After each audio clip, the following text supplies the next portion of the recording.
Agony of a Blind Bride. Episode 5. Igioma is not going to die, because I am here to kill her myself. The unknown man whom recently walked into the ward said, pointing the gun at Igioma's body, leaving everyone in shock. I knew there was something fishy about this man. I knew he was all pretending to be Igioma's uncle. But what has the blind girl done to him to deserve death? Jennifer was thinking fast. Awa, I thought you said Igioma was your niece. Why are you pointing a gun at her body? Please don't do this to my friend. She is passing through a lot already. Jennifer pleaded with the unknown man. I don't care what she is passing through. That's none of my business. My job is to put a bullet into her head.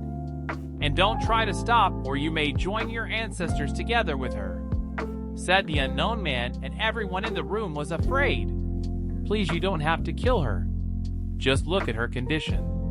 Who knows if she is going to survive? I feel responsible for everything happening here because I am the reason she is at that sick bed. I know you were paid to kill her, but I can pay you just to spare her life, Alex said to the man. You are such a funny young man. I am an expert in my job.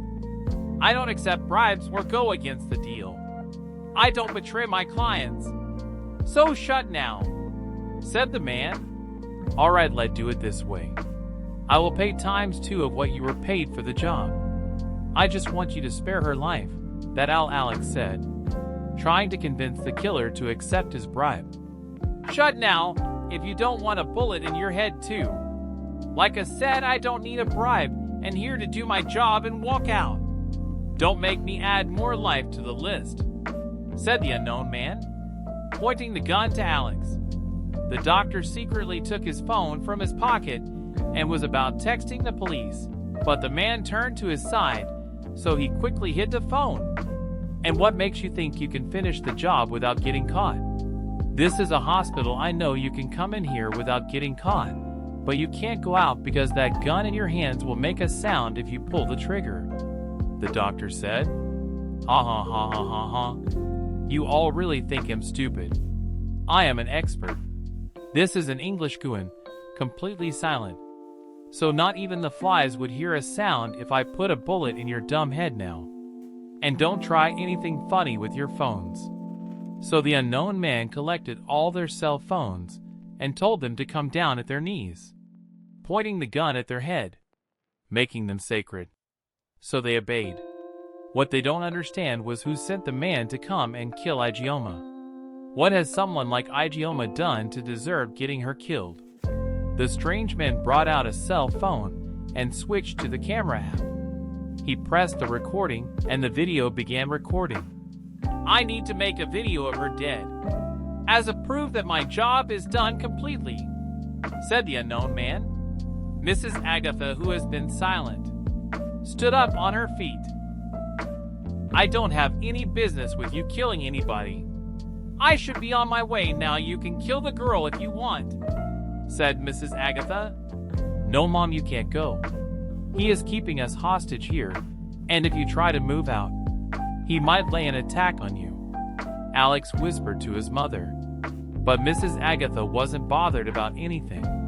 She stood up and turned to the door, but the unknown man got angry and fired the bullet at her leg, making her fall down immediately screaming. No!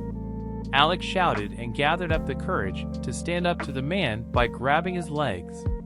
He felled the man to the floor, and the doctor also joined hands together with Alex, and they took the gun from the unknown man. Alex collected the gun and pointed it to the man. Now your time to talk. Tell me who sent you to kill the blind girl. Speak now, or I blow of your head, said Alex. You can never make an expert like me confess. This is part of my skill. I'd rather die than telling you anything about my job, said the man. All right, then you will have to explain to the police about that.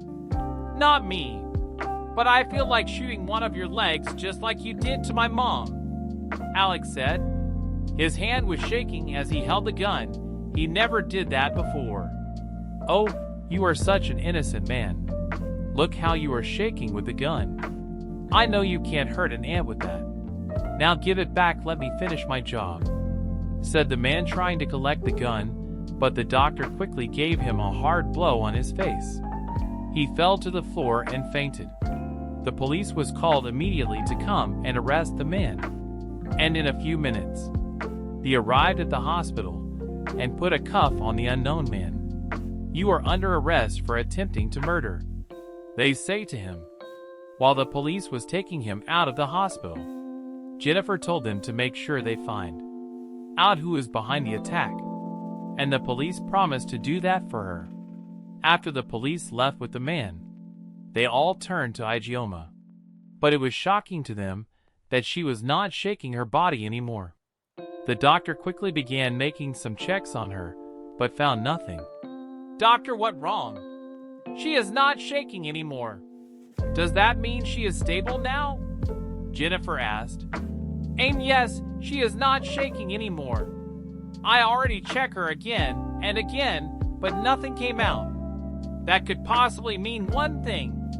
Igioma is dead." "Doctor, I'm sure you are joking. Because if Igioma is truly dead, then someone here is going to get too," said Jennifer. To be continued. Guys, I'm so angry with Jennifer now. I feel like going there and beating her myself. After all these things happening, she's still talking about killing somebody.